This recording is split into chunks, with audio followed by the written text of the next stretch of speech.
Show को देखकर सिर्फ मुस्कुराइए, क्योंकि हमारा उद्देश्य किसी की भावनाओं को ठेस पहुंचाना नहीं है। लेकिन अगर फिर भी किसी की भावना को ठेस पहुंचती है तो आओ कभी हवेली पर।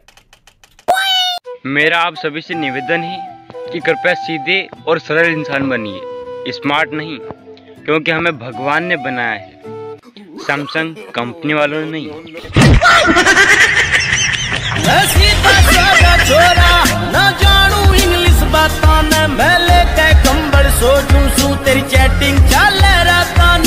अगर आपको कोई मैसेज नहीं करता है ना, अगर आपको कोई मैसेज नहीं करता है ना, तो टेंशन मत लो, मारे भी कोई नहीं करे।